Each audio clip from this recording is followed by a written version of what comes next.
the only name that saves. You know why? Because even demons will tremble, angels will bow down just at the mention of the name Jesus. Yenza lento ngizibuza ukuthi, do I ever tremble? Do I ever fear? Do I ever revere the name Jesus? Kumbula kofika isikhathi la mina naMkhathini, we are going to give an account to that name. He is law unto himself. He is the lawmaker. His words are true. Umahluleli, he's the judge. And in the end, he's the one that's going to save us, because just at the name of Jesus, salvation rests. Angiphinde ngikubingelele mlaleli umsakazo ivuma 103 the adult radio for the young at heart. Mina noMkhathini sesifikile ngixolise ngaloba bhiqi obube khona ke, kodwa ke into zabelungu zinjalo. So nice Mkhathini ukuthi singablame abelungu into zabo uma izinto zingahambi kahle. Mkhathini nikhonze kahle namuhla? Sikhonze kahle kakhulu, inkosi nathi. Sesiqalile nathi ukukhwezela nje lapha ebandleni, sikhwezelela inkonzo kaKhwezela, sikhuluma indaba yokuvangela. Sikhonze kahle silapha ePinetown, number 6 Harvey Road, njalo ngo11 kuya ku1 ngama Sundays suke sihlangene. Siyabonga Mkhathini, njengoba vele seniqalile ukukhwezela. Nikhwezela nthini kulaba balalele? Bangenze njani nabo ukuze bakhwezeleke kulokhwezela seniqalile kanye nase Sound Doctrine Fellowship? Abakhumbula ukuthi umhla ka6 ka December umgqibelo olandela lo esiya kuwona, so besihlangene lapha eHammersdale, isibuko sezwe high school, number 13 Khwela Road lo eMpumalanga lapha kaC. So besimisitende lapha esibuko sezwe high school kuswela ngo9:30 kuya ku3:30 ntambama. So qoquzelana nje, uNkulunkulu uyafuna ibandla lakhe libe ibandla elibathandayo abantu, elibafisela okuhle abantu, liyafuna ukubona abantu besindiswe ibandla likaNkulunkulu. Sometimes leyo nto ilala umlotha, sicabangele thina sibe happy ngeyethu insindiso, sibalibala abantu ababhubhayo ngaphandle. So phephetha lo mlotha, sivuselela umlilo ukuthi ake sibe abantu abakhulekelayo kusindiswa kwabanye, sibe abantu abenza konke abangakwenza, balishera ivangeli nabanye, sibone ukuthi uNkulunkulu angenze njani. Mhla 6 December 9:30 kuya 3:30 silapha esibuko sezwe high school. Singathanda kakhulu ukuba kanye nawe. uChrist uthi mekhuluma nenyinsizwa lapha uthi ungasabi ukulishumayela ivangeli kuleli dolobha, because nginabantu abaningi lapha. Ngingakusho ngaphandle kokunanaza ukuthi uChrist unabantu abaningi eHammersdale for many years, mhlambe even before COVID.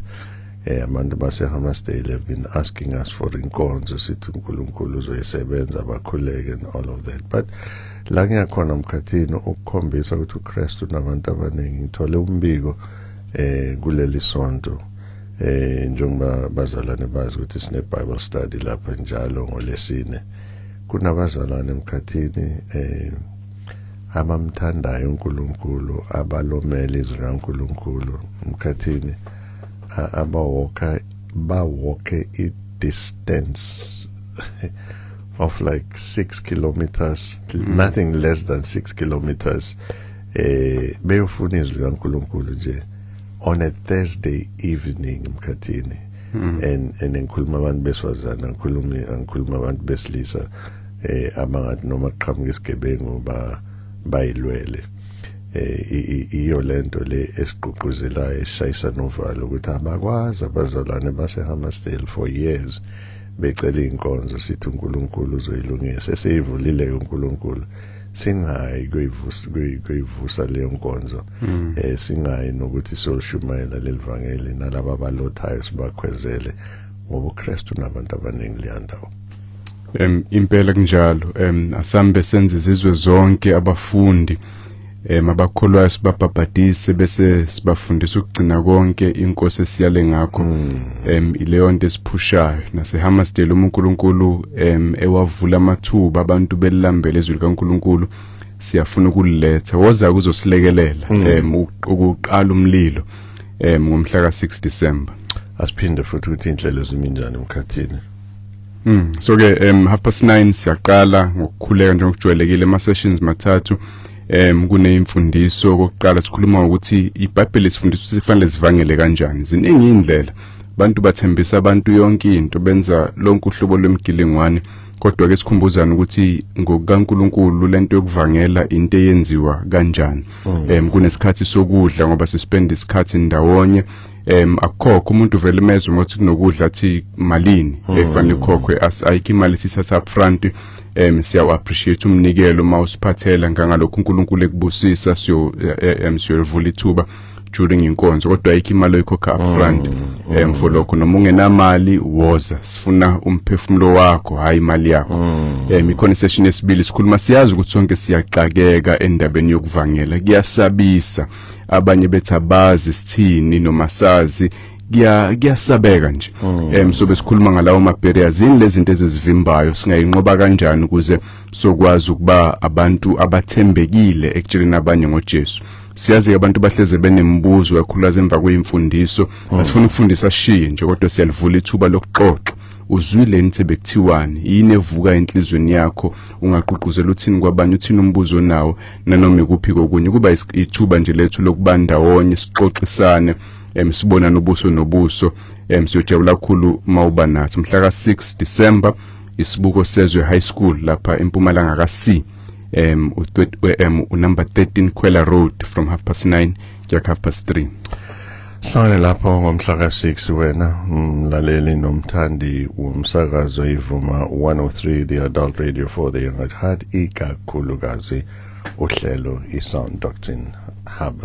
Mkhathini namuhla ngiyafisa ukuthi sikhulume mhlambe lenkulumo noma lembuzo esizoyiphendula ingabhekisa koza kwethu but more than oza kwethu inomthelela omkhulu kuma student noma kwizimvu oza kwethu abayiholayo ngoba lokho okufundiswa nokwenziwa oza kwethu ngisho laba abafundisa nabashumayeli izwi kaNkulunkulu noma ngabe umvangeli noma ngabe umfundisi noma ngabe uSunday school teacher noma ngabe yini nje ofundisa nokushumayela izwi kaNkulunkulu sikhuluma naye into ayenza indlela afundisa ngayo nezinto ayifundisayo zinomthelela kuma student noma kuzimvu noma kulabo abamlalele ebese ke bayibamba lento babe nesiqiniseko sokuthi ithembekile kanti kungenzeka ithembekile yini lenkhuluma ngayo emkhathini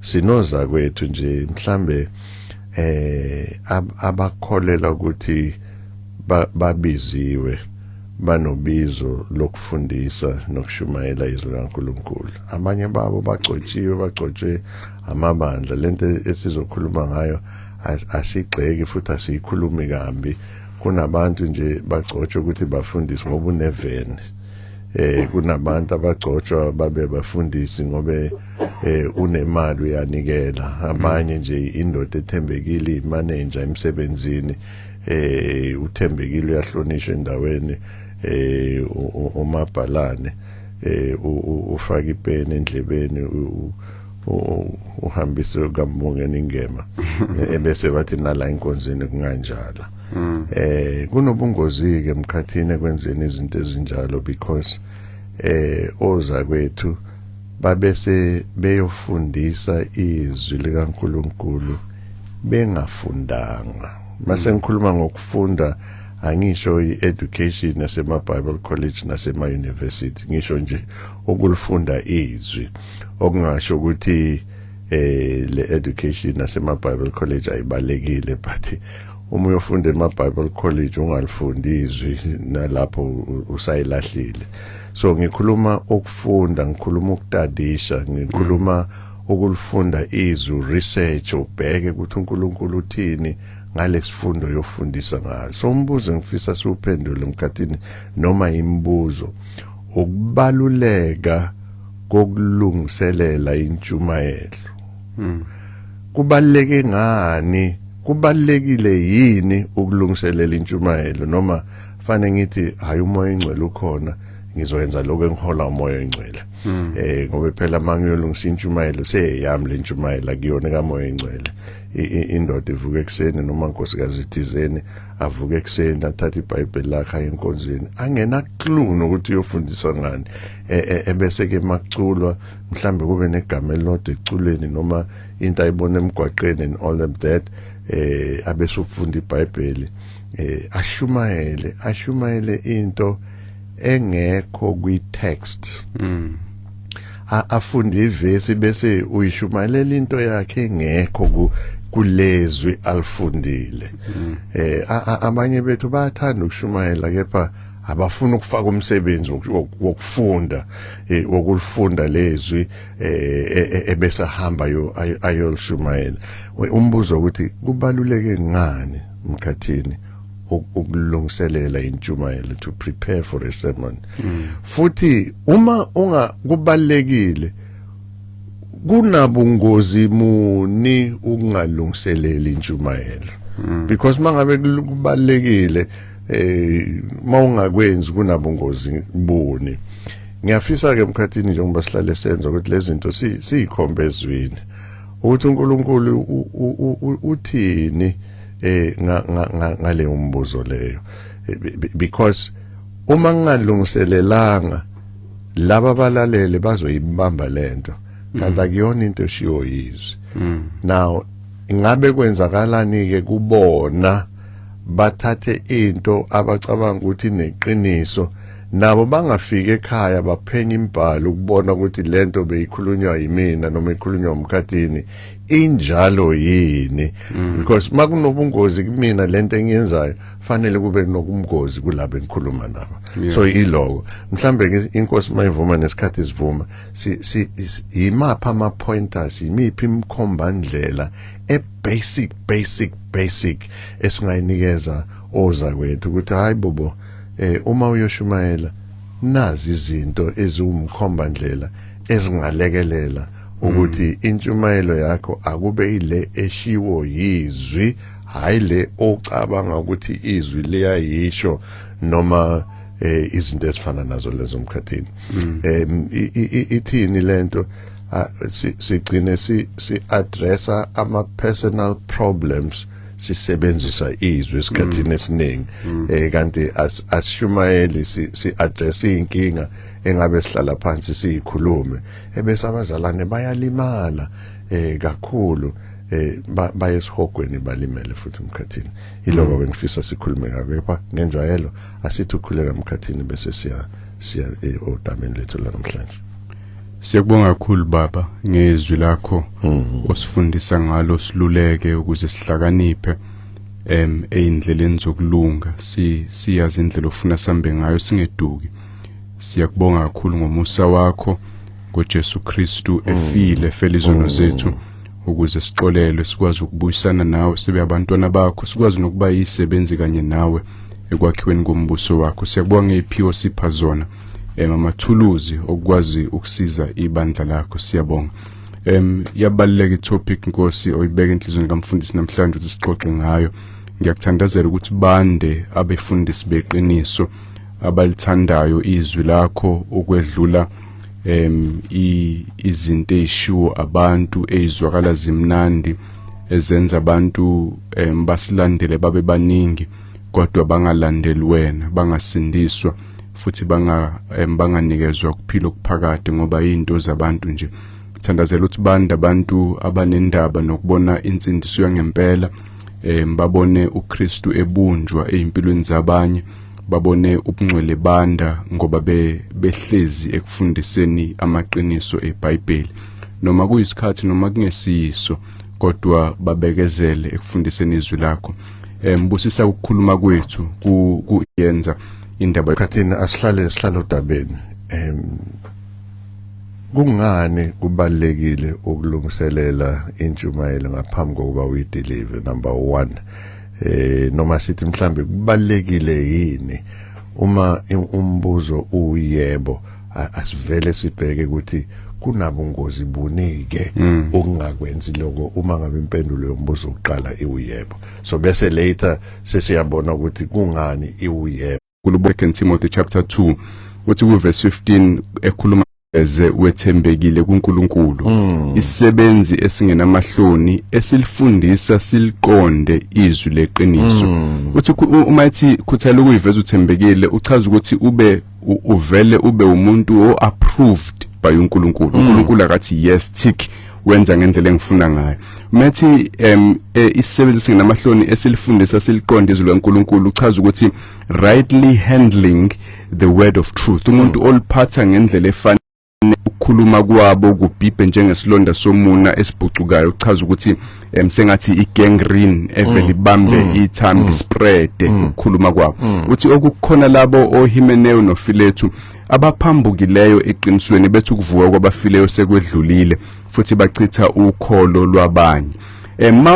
Maunga prepare utadishuzi laNkulunkulu ufundisa ukweduka njengalamadoda uHimeneo noFiletheo ababefundisa ukuthi abantu sebavuka ekufeni, abantu ayikho into abasayilindile le mfundiso kuthiwa ipreterism. So ke tadisha khona uzo avoid amaphutha njalo. Okunye maunga prepare noma ukhuluma iqiniso uzolikhuluma ngendlela engekho helpfully abantu mhlawumbe uzogcina kwisurface nje ugcine kuyilogeni kulama verse ajwayelekile ungabanika abantu injula yokuthi uNkulunkulu wambuleni ezwini lakhe ngoba injula yezwi likaNkulunkulu itholakala if willing ukutadisha nokuprepare. Ngakho kuyingozi ukungaprepare ngoba awuzukuliphatha kahle izwi likaNkulunkulu. Ngifuna sibuyele emuva la uqale khona Mkhathini umkhotile kepha wangabanikeza abazalwane u1 Peter chapter 1 verse 21 uqale wakhuluma ngaye. Ngifuna sibuyele ekubalulekeni kuka 1 Peter chapter 1 verse 21 because uma usufika ku 2 Timothy chapter 2 verse 15 in particular ila ngifuna ukuya khona. Verse 15 uthi khuthalela ukuba uziveze wethembekile kuNkulunkulu. Now sikhuthalele ukuziveza ebantwini njengabantu abathandayo ukwenza umsebenzi kaNkulunkulu. That's a big difference kuloko Mkhathini.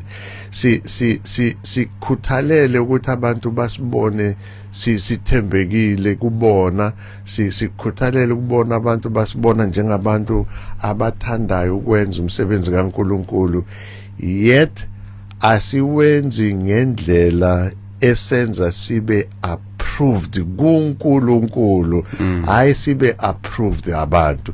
Nangifisa senze emphasis lapho Mkhathini ukuba approved kuNkulunkulu, ukukhuthalela ukujabulela ukukhuthalela ukwenza umsebenzi kaNkulunkulu ngendlela yakaNkulunkulu irrespective yokuthi abantu baya approve or raba approve.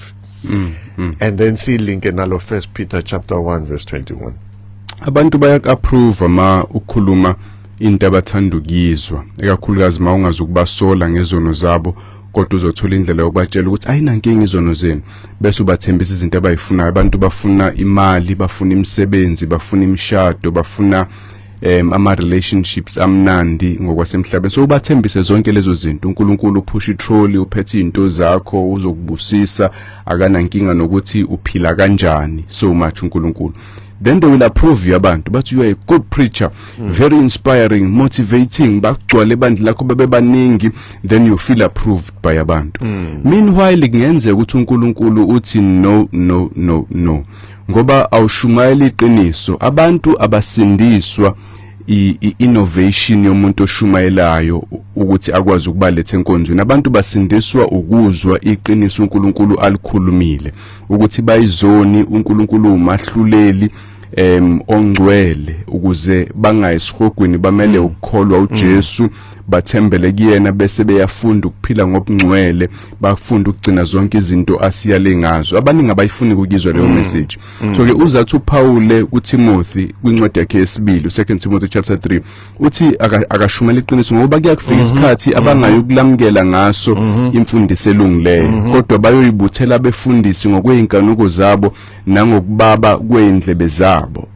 Mase bayaliflathela iqiniso baflathele isindlebe zabo eqinisweni baphambukele einganekwaneni athi verse 5 kepha wena zithibe intweni zonke ubekezele ebunzimeni wenza umsebenzi wokuba umvangeli ufeze umsebenzi wakho hlala eqinisweni na Timothy because abantu bazofuna into ephambene so very important ukuthi sifuna iapproval kaNkulunkulu not yabantu kulento i-approval kaNkulunkulu ne-approval yabantu asibheke lokuthembeka ekuprepareni in relation nezenzo chapter 20 ikakhulukazi verse 27 emkhathini because ithi lento uma ngingaprepayanga uma ngingafundanga uma ngatadisha usuku ukuthi anginacala egazini labo bonke ngokuba angimgodlelanga lutho ukuba nginganitsheli konke okuyintando kaNkulunkulu nganifundisa yonke into ukhuluma nama-elde ebandla lase-Efeso ayikho into enganifundisa ngayona ngalipheka ngalithulula izwi likaNkulunkulu nganika yonke intando kaNkulunkulu nganambulela yona ma ungaprepare ungalitadisha iBhayibheli ngeke uzukwazi ukuyenza lento ebandleni uNkulunkulu akubeke kulona kunenjula kunama layers and layers ezambulo uNkulunkulu ayibekile la izwini lakhe ezitholwa abantu abawilling ukutadisha unpack izwi likaNkulunkulu bese bekwazi ukulidekela abazalwane ma ungazi ukulivula lonke ikhabethe ubone ukuthi kukhonani la ungazi ukunpack ma ongakazi ubone ukuthi ikhona ongayipheki uyiphekela abazalwane ngakho bese beyalamba embazace ngokukamoya ngoba wena uyanqena ukutadisha angideviate lama one on one aphinde akhokhelwe umfundisi uprepare nini for i-one on one engazi ukuthi umzalwane uza ngani ebese uba no-one on one ngikhunjuzwa yini lento mkhathini ngithola ucingo kuleli sonto ngiliphendule living athi umzalwane ngiyacabanga ulalela umzalwane athi mfundisi ngithi yebo athi niyaphila athi ngiyaphila athi bengicela ukufika kusasa usho njalo nje umzalwane angimazi uthi ngicela ukufika kusasa ngithi ufika apho uthi akena umfundisi lo ngithi uyena impela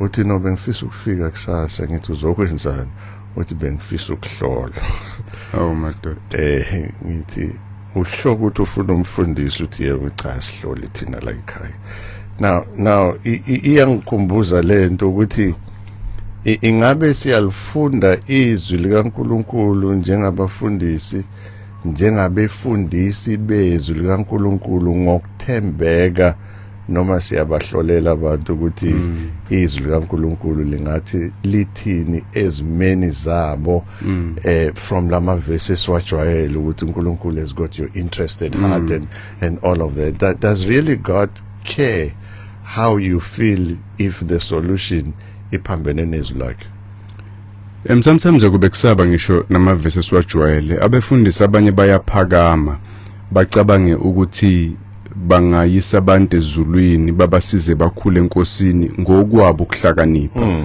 bangasiboni isidingo sokutadisha okukaNkulunkulu ukuhlakanipha kwambulile uzothi akafika umuntu bese mbamba njengeyakhe wisdom nge-human wisdom ukuthi yena uyibona kanjani izinto yena uzenza kanjani izinto bese abantu ebanikeza ukuhlakanipha kwakhe impakamo leyo ukubona sengathi umoya engcwele njoba ambule kusukela kuGenesis kuya kwisambulo wena uyidingi lento libe lesizwe kaNkulunkulu liphefumulelwe uNkulunkulu lilungele ukufundisa ukusola ukuyala ukuze umuntu kaNkulunkulu apheleliselwe yonke imisebenzi emihle wena ucathi ungamphelelisa with your own human wisdom ipride leyo ipresumption abanye befundisa bangena kuyona abefundisa abathobekile abayazi indawo yabo bayazi ukuthi kumele bayocinga embhalweni bayotholela abazalwane izinto abazobondla ngazo ngoba izwi likaNkulunkulu elisindisa abantu izwi likaNkulunkulu elikhulisa umuntu enkosini azafika ezulwini hayi ukuhlakanipha kwendoda mkhathini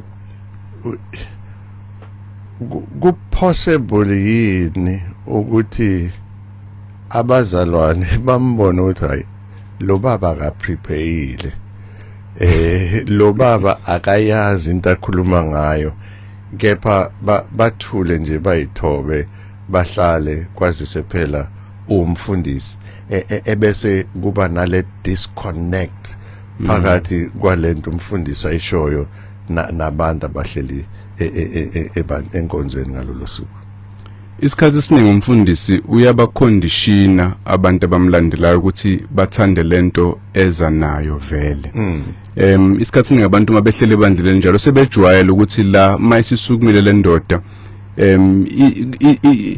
abanye bathi ukuyiwinga lento uzokhuphuka noma yini eflowayo mhlambe khona icule ebeliculo alithandile usezogudla ngalo lelo culo for half an hour akhulume ngento enjalo noma kunelogeni zakhe bagcina sebejwayela abantu ukuthi umfundisi uzosho noma yini ngoba uyabalibazisa athi umoya ongcwele umenzisa noma yini kodwa umuntu olazi izwi likaNkuluNkulu nolambele izwi likaNkuluNkulu uyabona ukuthi ayikho lento eyenziwa la lo muntu akasiphakeli ukudla ubaba wethu osezulwini asinikeze khona uyanqena ukosibhekela ukhuluma nje noma yini efika emqondweni wakhe ayiwinge lento ayishonisele ayifaka amaculo ibe ne nosinga ivusu amen kube mnandi bese kuthiwa that's it kanti ibandla likaNkuluNkulu lidinga ukudla okuvela kuNkulunkulu.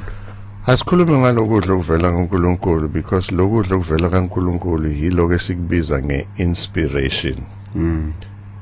Umzalwane ohlele ebandleni uhlukanisa kanjani iinspiration neperspiration? Ngoba umfundisi uyashumayela impela aphathe namaduka ajuluka impela aperspirishe impela kepha lento ayikhulumayo ayikho ezwini. Umuntu olalela uyihlukanisa kanjani inspiration neperspiration? Umjuluko ke lo akuyona akusona isambulo umjuluko nje kamfundisi. Kumele kuvulwe phela iBhayibheli bakutshela ukuthi lokhu abakukhulumayo kusuka kuyiphi incwadi kuyiphi chapter kuliphi verse bese beyachazela amazwi uNkulunkulu awakhulumile. Fanele uthi mawuqeda ukulela intshumayelo ube nomuzwa ukuthi khona into osuyazi uNkulunkulu ayambulile eBhayibhelini.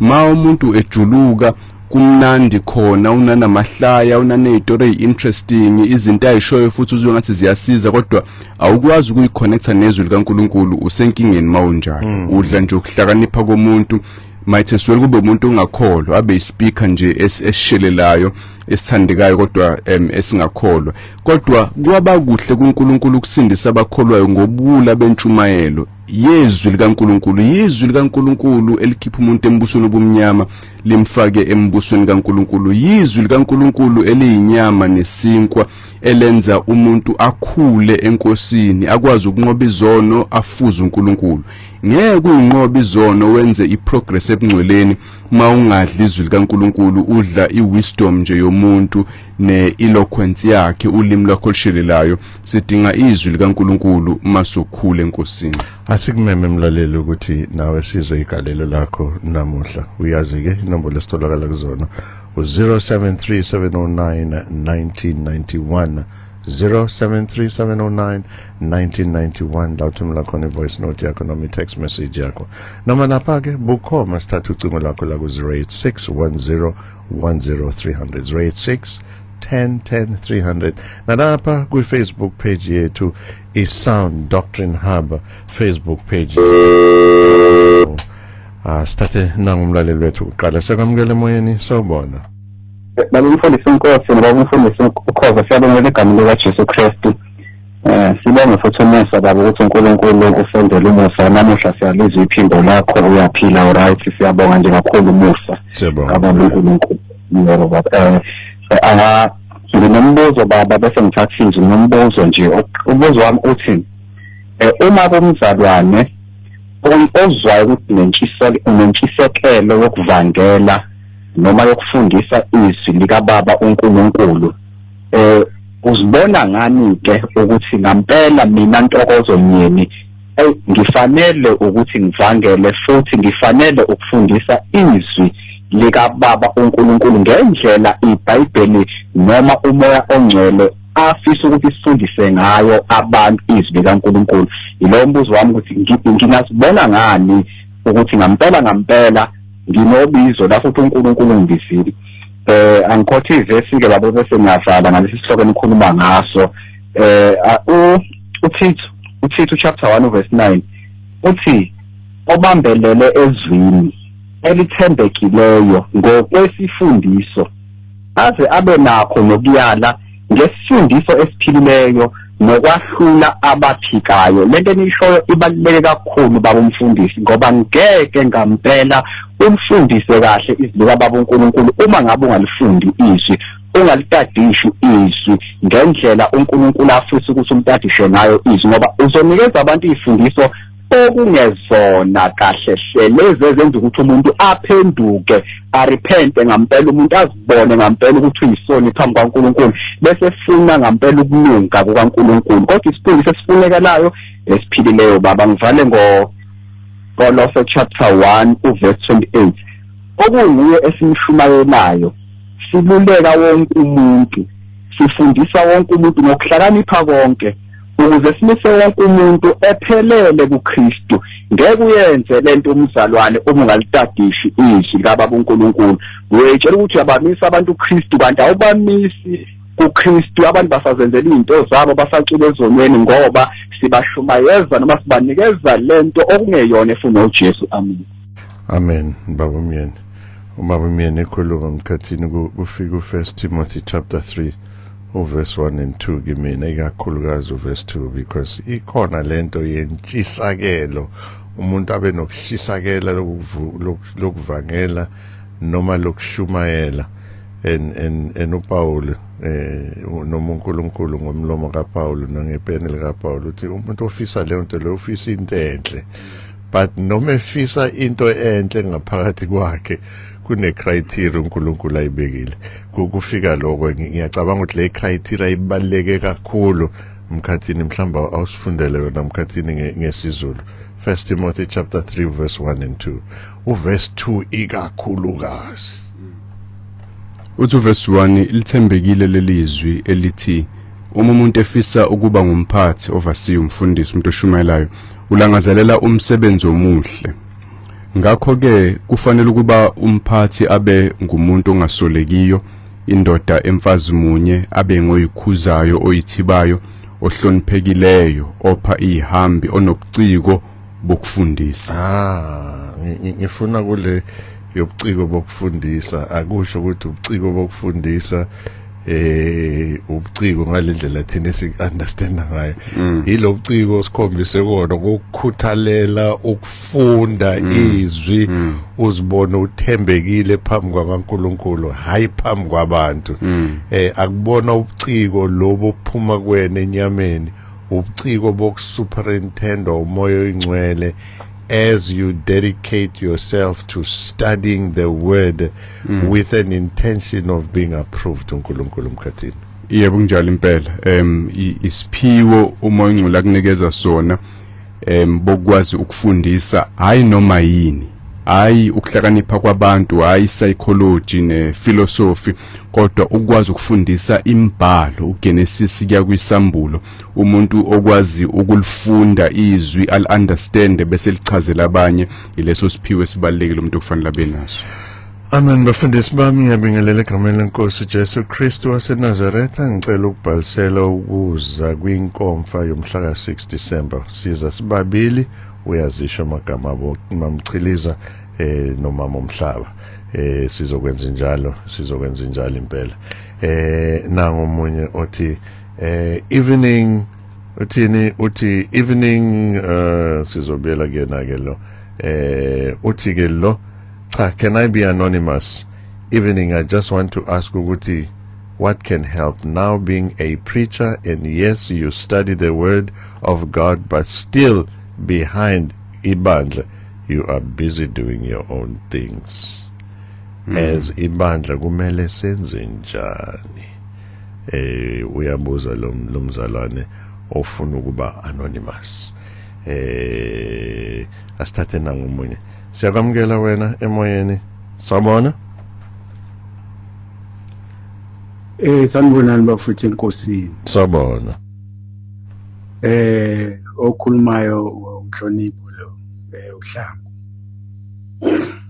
Ngisacela ukubuza laba bafowethu ukuthi igama elithi Jesu ngabe liyisingisi uJesus noma liyisi-Roma, i-Latin, noma liyisi-Greek. Ngoba manje kunegama la esizwa ukuthi umsindisi wethu wayebizwa ngalo elithi Yahushua, elineminingi ukuthi Yahweh is salvation, uyasindisa. Sicela ukubuza ukuthi leli lithi Jesus, u-J E kumele ukuthini, no SUS kumele ukuthini, lawo magama achaza ukuthini, iminingi yaleli gama elithi Jesus. Siyabonga bafowethu. Siyabonga. Siyabonga sinaxolisa. Siyabonga kakhulu nakwena mfethu sizokuphendula. Sikwamukele nawe emoyeni sawubona. Ukusuka kubefundisi. Amen. Hayi nami ngiyaphila ngilalela uhlelo. Nginombuzo labafundisi bami, ngisacela ukubuza ukuthi wenza kanjani ukuthi mhlambe ube umuntu njalo ojwayelana nokufunda iBhayibheli, ukhuthalele ukufunda iBhayibheli, ufunde njalo izwi, ngoba kuba nalento le uthola ukuthi uyatohoza, ubuya njalo ukhathele, inyama ikhathele, kodwa uthola ukuthi uyafuna ukufunda. Mina ngumuntu othandayo ukufunda, ngiyalifunda izwi, kodwa ngibuye ngivilaphe. Ngicela ukuthi abefundisi bangilekelele ukuthi ngasizakala kanjani ukuthi noma nje njalo ngosuku ngibe nesikhathi, ngingenza kanjani ukuthi nje ngilifunde izwi njalo, ngingaze ngiyolala ngalifundile izwi, kungabi ukuthi into engiyifunda ngoba kuzoba iSunday kuphela. Ngicela abefundisi bangilekelele kuleyo ndawo ukuthi ngingenza kanjani. Uzokuphendula ubabukhoza nangomunye uThameni bafundisi. Siyabonga kakhulu ngesifundiso sami namhlanje, siyakhuluma impela. Ngicela ukufakwa kwisibalo sabeza kwinkomfa eHammersdale. Ngiyabonga. Siyabonga nathi kakhulu. Amen bafundisi bami, singihleli nani nginilalele. Siyabonga ngemfundiso zezwi kaNkulunkulu kusho uKhetho Mpele elapha kwaSwayimane. Asikwamukele nawe emoyeni sawubona. Sabona ami lapho amen emsakazweni uqhubeka nokaNtuli lo la eshawe endaweni yaseMpaphala Mphemba. Siyangithinta kakhulu isihloko enikhuluma ngaso ngoba njengoba nisho kunabantu abangalilungiseleli izwi mabezoshumela ngalo, kanti bafundisi bami mina ngokufunda kwami mina ngumvangeli kwelinye lamabandla. Kodwa isifundiso sethu sithi uma uzoshumela izwi ake ngilinganise nje ngeviki elilandelayo, mhlambe ngesonto elilandelayo, izwi uyalifunda kusuka ngomsombuluko, ulifunde udlinze ngalo uzifunde izifundo, mase kuthi ngosuku mhlambe lwesithathu noma lwesine mase kuthi lokhu osukutholile kube khona ukubhala phansi, ukubhale phansi, usuprepare manje inkonzo nakhona uzilungiselela ngokukhuleka nangokudlinza ngezwi lelo uzoshubeza abantu ngalo, ngoba okubalekile uma ungasalungiseleli izwi uzogcina usukhuluma noma yini, igcine intshumela yakho ingabathinta abazalwane labo efanele iye kubona, ugcine sewukhuluma sewumuntu oxoxa indaba.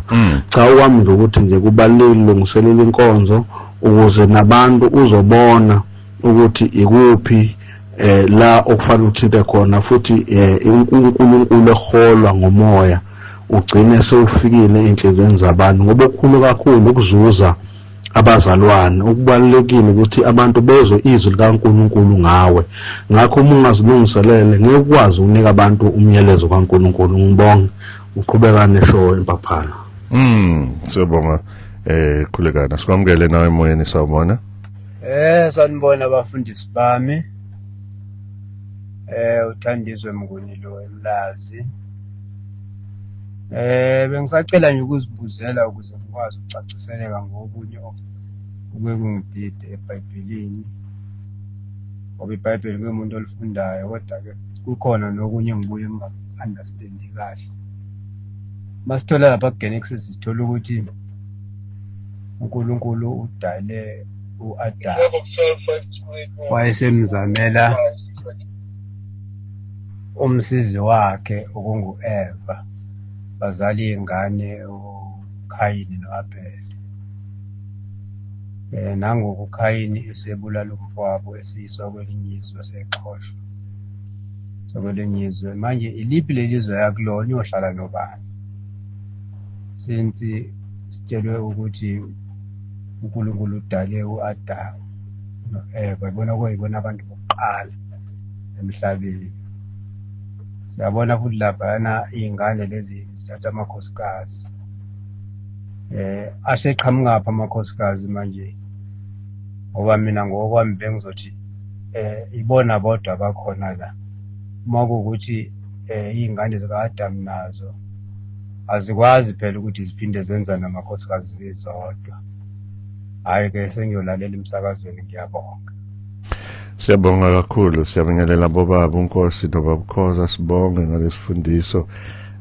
Asidingi umadlingozi ukuze sivangele noma sishumayele. Kunomehluko between umfundisi ne-motivational speaker, but kuyabadida-ke abazalwane because they are automatically ordained themselves or promote themselves. As you said, Baba Khoza, kunamavesi ayizinkondlo kodwa angenawo umsoco ophelele. Mkhathini kuningi khona, ziningi ingcingo, maningi ama-voice notes, maningi ama-text messages, kepha-ke isikhathi sona singavumi asiphendule kulabo esesibezwile Mkhathini. So mangiqala ngalobuza ukuthi simenze njani lokodwa ongaliphili yena. 1 Timothy chapter 5 verse 19, ungalamukeli icala elithweswe i-elder kungekho ofakazi ababili noma bathathu. Labo abonayo ama-eldonayo asole phambi kwabo bonke ukuze nabanye besabe, bayadisciplinwa nabefundisi mabona. Khonothe akaza ngenze njani ukulifunda iBhayibheli ufike lokunqena. Into engisizayo mina ukuba ne-reading plan, into ekulekelelayo ukuthi namhlanje funda la ukuze ungagcina usunqena ngoba wazi ufunde. Khona nje ngithanda kuthiwa i-Navigator's Bible Reading Plan. Navigator's Bible Reading Plan ekusiza ulifunde lonke iBhayibheli ngonyaka, ikufundisa indawo ezihlukahlukene ugcina uliqedile ngonyaka. Leka Yeshua yebo igama lika Jesu lesHebheru lelo, kodwa iTestament elisha lalitranslate laliyisa kwisiGreek kwa uYesus. So ke lento yokutranslate igama likaNkulunkulu sifunde kubona ababhali beBhayibheli, sifunde uNkulunkulu uqobula ukuthi liya translate igama. So ke ma suka kuYeshua le Jesus ayikho inkinga, maliba uJesus liba uJesu noma uYesu noma angaza besuthi bathini mfundisi Jesu. Yebo, kodwa ukutranslate igama likaNkulunkulu kuyinto esifunde kuyena uNkulunkulu eBhayibhelini. Umfazi kaKhayini nalezinye izizwe kwakuyibona abantwana baka-Adam. Ngalesi sikhathi wayengakawushayi uNkulunkulu umthetho ukuthi izingane ayingaganani mayizalo, ngoba kwakhona nje uAdam noEva, kwazala uKhayini, kwazala uAbela, kwazala uSeth, nenqwaba ke ezinye izingane siyatshelwa eingabalwanga. So ke zayiganana zodwa izingane zakhe ngoba abantu babesebancane, uNkulunkulu wayekuvumelele lokho kungakabi sona. Ngithathe bokugcina nje kumameni, ayi kodwa abafundisi bami niyasho indaba, inkinga isebhekene nayo. Ngibonga ukufunda la ekhaya ke. Uke wathi uma wenza i-welcoming ebandleni indaba yalokho isivula izwi akayifuni, angizwa ke ukuthi thini oshumayelayo kumele afunde izwi. Mina ke ngazi ukuthi kumele uquote ezwini lenkosi. Isikhathi sona ngithathe lo wokugcina ngcinci sabona sakwamukela. Ngiyadlula kwena. Amen bafundisi, ngisacela ukubuza yini bangithi uma umuntu ethi ufuna ukuthandaza ungavumi ukuphumeza kube ngathi ungathandaza ngenhliziyo, yini leyo? Zokuphendula ubukhathini lesonto elizayo. Ngiyacabanga kunabantu ababuza imibuzo eminingi emkhathini ephathelene nokuthi ulifunda kanjani iBhayibheli. Mhlawumbe masithola isikhathi siyokuza ukuthi sibheke ukuthi how do you study the Bible, noma sowunikezile ama-example wama-navigator and all of those. But maybe umuntu ehleli ekhaya ulifunda kanjani iBhayibheli for what it is worth. ukuze akwazi ukuliqonda mhlawumbe into esoyithinta leyo na kulesonto elizayo. Mina nomkhathini sithi khomo sekufike leso sikhathi lukuchaba liqesha. Sibonga ukuhlala nathi kusuka manje kuze kufike lelo ihora lesikhombisa. Khumbula ke asikushiwa wethu sikushiwana na amazwi. Funda belo ukuyifundela iBhayibheli. Ngokwenze njalo awusona students kaMkhathini noma sikankosi noma ke ndoda thizeni ke emiphambi kwakhe epulpit noma nkosikazi thizeni ke pa students kaMoya Ingcwele uqobolasa. uNkulunkulu ke akakubusise sibonane nawe ngesonto elizayo.